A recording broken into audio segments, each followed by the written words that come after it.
TV जगत का वो नाम जिसको सुनने के लिए सारा देश 5 बजे टीवी के आगे बैठ जाता था। और रोहित सरदाना क्या बोलेंगे, रोहित सरदाना किस मुद्दे को उठाएंगे, ये सभी के मन में एक बड़ा सवाल होता था। और जो रोहित सरदाना की आवाज़ थी, जो रोहित सरदाना की बोलने की तरीके थे, जो उनका अपना एक अलग अंदाज़ था, वो अब हमेशा हमेशा के लिए बंद हो गया है। क्योंकि रोहित सरदाना हम सबको छोड़ के चले गए हैं। जैसा कि मैंने आप लोगों को पहले भी बताया था कि रोहित सरदाना का निधन हो चुका है। रोहित सरदाना कोरोना से पीड़ित थे और उनको बीते दिन ही हार्ट अटैक आया, जिसके बाद वेंटिलेटर पर रखा गया। लेकिन रोहित सरदाना हम सबको छोड़ के चले गए। बस 42 वर्ष की उम्र में उन्होंने हम सबको अलविदा कह दिया और उन्होंने इस दुनिया को त्याग दिया। रोहित सरदाना की जो आवाज़ें थी वो हमेशा हम सब के मन में गूंजती रहेगी, हमेशा हम सब के दिल में गूंजती रहेगी। और इतने कम वर्ष में रोहित सरदाना हम सबको छोड़ गए। हम सब के लिए तो हो सकता है, लेकिन जो उनकी परिवार है, जो उनके छोटे छोटे बच्चे हैं, उन सब के बारे में अगर आप 1 मिनट के लिए सोचेंगे तो आपका दिल बैठ जाएगा। क्योंकि उनकी उम्र ही क्या थी, बस 42 वर्ष। अभी तो बहुत सारे सपने पूरे होने थे, बहुत सारे अरमान उनको देखने थे जिनको वो पूरा करते। अभी तो बहुत कुछ उनके जीवन में बाकी था, लेकिन इतने जल्दी वो हम सबको छोड़ के, इस पूरी दुनिया को छोड़ के अलविदा कह के चले गए। तो आज की इस वीडियो में हम रोशनी डालेंगे रोहित सरदाना के जीवन के कुछ बारे में, और आप लोगों को बताएंगे कि आखिर रोहित सरदाना कौन थे और इतने गरीब परिवार, एक गाँव से आने के बावजूद भी इतना जल्दी महज 42 वर्ष की उम्र में उन्होंने इतना बड़ा नाम कैसे बनाया। और उनकी जीवन ही एक संघर्ष है और उनके पूरी जीवन को हम एक प्रेरणा के तरह ले सकते हैं। जिस तरीके से रोहित सरदाना ने अपनी ज़िंदगी को जिया और जिस तरीके से उन्होंने संघर्ष करके इतना बड़ा मुकाम को हासिल किया, वो किसी प्रेरणा से कम नहीं है। तो आप सभी को बताऊं रोहित सरदाना के बारे में, उससे पहले अगर आप लोगों ने चैनल को सब्सक्राइब नहीं किया है तो चैनल को ज़रूर सब्सक्राइब कर दे और बेल आइकन का बटन ज़रूर प्रेस कर दे और वीडियो को अंत तक ज़रूर देखें।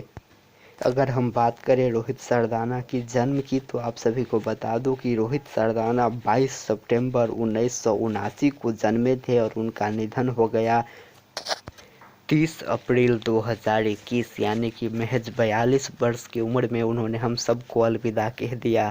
वहीं अगर हम बात करें रोहित सरदाना की, तो रोहित सरदाना हरियाणा के रहने वाले थे। उनका जन्म भी हरियाणा में ही हुआ था। उनका जन्म हरियाणा के कुरुक्षेत्र में हुआ था और वो हिंदू धर्म से थे, हिंदू धर्म को मानते थे। वहीं अगर हम बात करें उनकी हाइट की, तो आप सभी को बता दूं कि जो उनकी हाइट है वो 5 फुट 8 इंच के करीब थी और उनकी जो वज़न थी, उनकी जो वेट थी, वो 75 किलो के आसपास थे। वहीं अगर हम बात करें रोहित सरदाना की परिवार की, तो आप सभी को बता दूं कि अभी भी रोहित सरदाना के परिवार में उनके माता पिता हैं, उनकी बीवी है और उनके 2 छोटे छोटे बच्चे हैं, जिनको शायद समझ में भी नहीं आया होगा कि उनके पिता के साथ क्या हो गया और अब उनके पिता कभी लौट के वापस नहीं आएंगे। वहीं अगर हम बात करें रोहित सरदाना की शिक्षा की, तो आप सभी को बता दूं कि रोहित सरदाना ने बीए किया था और साथ ही साथ मास मीडिया में एमए भी किया था। तो रोहित सरदाना पढ़ने में बचपन से ही बहुत ही ज़्यादा टैलेंट थे और उन्होंने जिस तरीके से एक गरीबी से आने के बावजूद भी जिस तरीके से कड़े मेहनत के साथ और लगन के साथ उन्होंने पढ़ाई की, उन्होंने अपने जीवन को जिया, ये कहीं ना कहीं अपने आप में प्रेरणादायक है। वहीं अगर हम बात करें रोहित सरदाना की करियर की, तो आप सभी को बता दूं कि रोहित सरदाना ने जी न्यूज़ पर भी काम किया है, रोहित सरदाना ने आज तक पर काम कर रहा है और रोहित सरदाना सहारा न्यूज़ पर भी काम किया है। आप सभी को बता दूं कि रोहित सरदाना ने अपने टीवी करियर का शुरुआत 2004 में ही किया था, जिन्होंने सबसे पहले ताल ठोक के नाम के एक कार्यक्रम चलाया। उसके बाद वो अभी दंगल का होस्ट कर रहे थे, दंगल के वो चला रहे थे। वहीं अगर हम बात करें तो 10 तक भी आज तक पर चला रहे थे। तो रोहित सरदाना एक बहुत बड़ा नाम था समाचार जगत का, टीवी जगत का, मीडिया जगत का।